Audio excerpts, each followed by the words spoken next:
A paz do Senhor Jesus a todos os irmãos do grupo de estudo Teologia Maranata. Deus abençoe a sua vida. Nós estamos aqui na matéria Eclesia, estudo da igreja, amém? Estamos aqui agora entrando na quinta aula,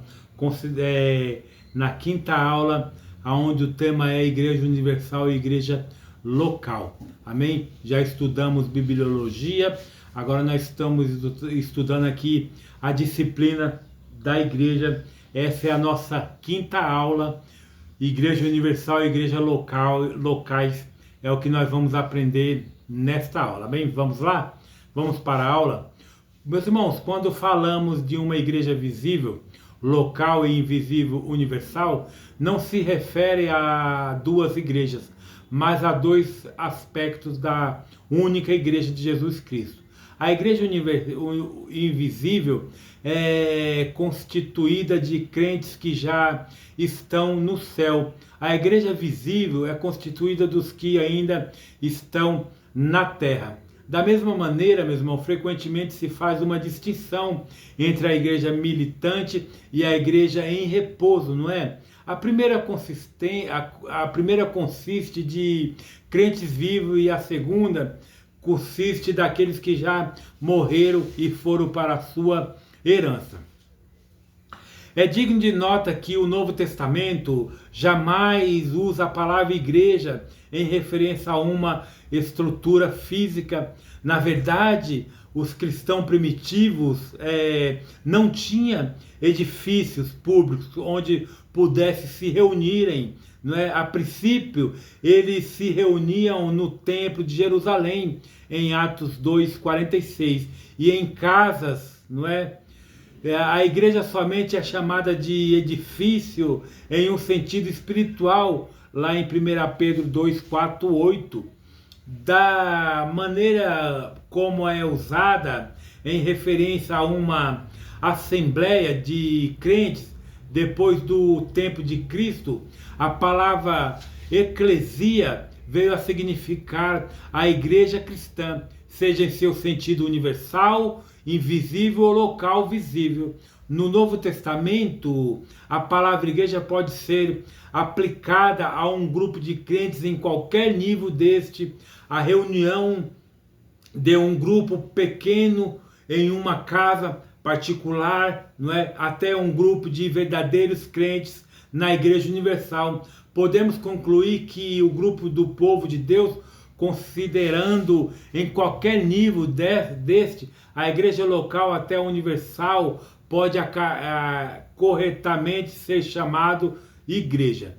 A tendência do discurso da história da igreja tem sido oscilar entre um extremo e outro.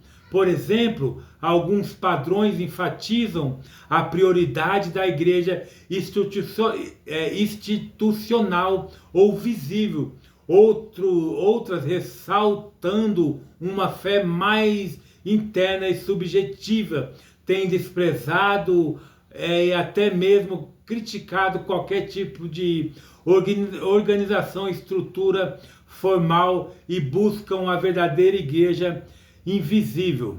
A natureza da igreja universal visível. A igreja universal é a igreja como Deus a vê, não é? A igreja universal é a igreja como Deus a vê. A igreja é universal por ser de natureza essencialmente espiritual, amém? Os crentes estão invisivelmente unidos com Cristo pelo Espírito Santo. As bênçãos da salvação não se pode discernir pelo olhar natural. A igreja invisível, no entanto, assume forma visível na organização externa terrestre. A igreja universal abrange todos os crentes verdadeiros, independente das diferenças geográficas, culturais ou denominacionais. São os que corresponderam a Cristo com fé e obediência, e são agora membros de Cristo e, consequentemente, membros um dos outros, como diz Romanos 12, versículo 15. E em sua verdadeira realidade espiritual, como a comunhão de todos os crentes genuínos, a igreja é o invisível. Isto porque não podemos ver a condição espiritual do coração das pessoas. Nós podemos ver exteriormente os que frequentam a igreja e observar evidências externas, não é? Evidências exteriores de mudanças espirituais interiores, mas realmente não podemos olhar para o coração das pessoas e ver o estado espiritual delas, não é? Somente Deus pode fazer isso. E é por isso que Paulo diz: o Senhor conhece quem lhes pertence, em 2 Timóteo 2,19. Então só Deus conhece o coração do homem. Muitas das vezes a gente olha para o irmão dentro da igreja e vê aquele irmão quietinho, as pessoas falam até que aquele irmão está frio, mas você não conhece a condição espiritual, você não conhece o coração daquele irmão. Só Deus pode ver o coração, né?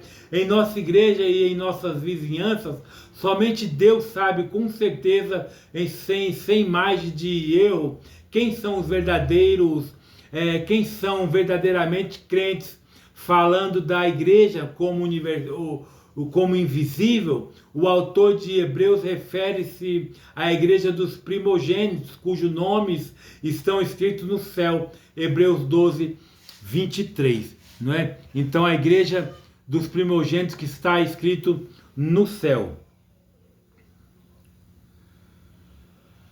Meu irmão, a Igreja Universal é a comunidade de todos os verdadeiros crentes em todas as épocas. Essa definição entende que a igreja seja composta de todos os que são verdadeiramente salvos. Paulo diz que Cristo amou a igreja e entregou-se por ela, em Efésios 5, 25. Aqui a palavra igreja aplica-se a todos aqueles por quem Cristo morreu, a fim de redimi-los todos os que são salvos pela morte do período do Novo Testamento, como do período do Antigo Testamento, assim como até o dia da volta de Cristo. A Bíblia, meus irmãos, ela emprega numerosas descrições metafóricas da igreja, sendo que cada uma delas retrata um aspecto diferente do que ela é e do que é chamada a fazer. Vejamos alguns aspectos. Primeiro aspecto, o corpo de Cristo. As principais passagens que fazem referência à igreja como corpo de Cristo são Romanos 12, 4, 5, 1 Coríntios 10, 16, 17, 1 Coríntios 12, 12, 27, Efésios 1, 23, 2, 16 e 3, 6, 4 e 4, 4, 12, 15 e Colossenses 1, 18, 24. Amém? Os cristãos podem ter essa união e mútua solicitude, porque foram todos batizados em um espírito, formando um corpo, como diz 1 Coríntios 12, 13. A presença do Espírito Santo habitando em cada membro do corpo de Cristo permite a manifestação legítima dessa união. Deus formou a igreja de tal maneira que ele funciona melhor quando cada parte ou membro cumpre com eficiência o papel ou vocação. O que foi destinado dessa maneira a uma unidade da diversidade dentro do corpo de Cristo, como diz 1 Coríntios 12, 14. A lição principal é que nenhum membro individual do corpo de Cristo pode ter, meu irmão, nenhum membro pode ter relacionamento exclusivo e individualista com o Senhor. Cada indivíduo é na realidade um componente necessário à estrutura corpórea da igreja. E a metáfora corpo de Cristo da autoridade, a unidade da igreja, quer local, quer universal. É particularmente ao fato de que esta unidade é orgânica e de que o organismo da igreja tem relação vital com Jesus Cristo. Visto como gloriosa cabeça, a figura do corpo de Cristo também fala da ligação mútua entre todas as pessoas que compõem a igreja. E não existe algo como uma vida cristã isolada, solitária, não é? Tem que ter união, tem que ter um ajuntamento de pessoas. Não existe um cristão solitário. Meus irmãos, o corpo deve ser caracterizado pela comunhão genuína. Isso não significa mera relação social, mas um sentimento de intimidade e uma compreensão e experimentando por todos.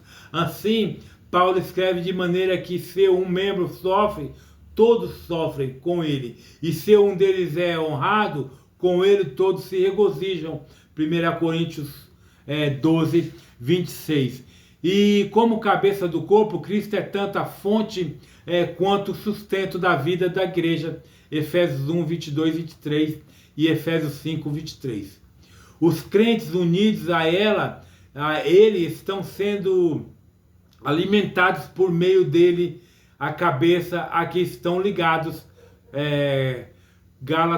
Colossenses 2, 12. Sendo a cabeça do corpo, Colossenses 1,18.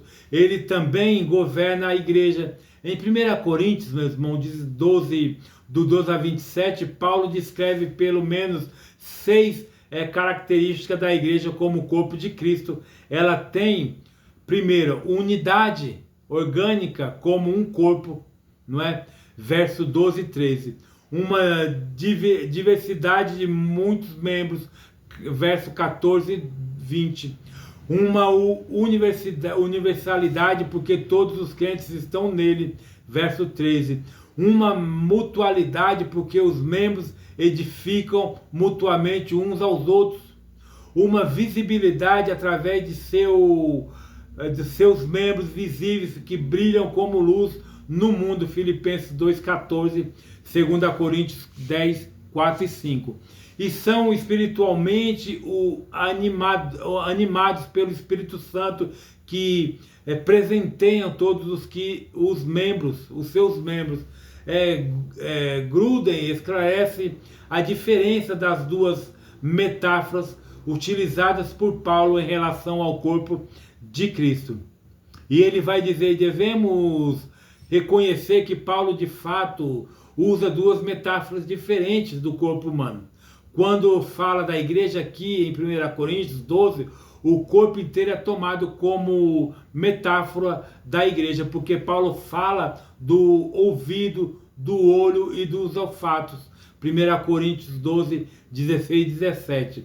Nessa metáfora, Cristo não é visto como a cabeça ligada ao corpo, porque os membros individuais são em si mesmo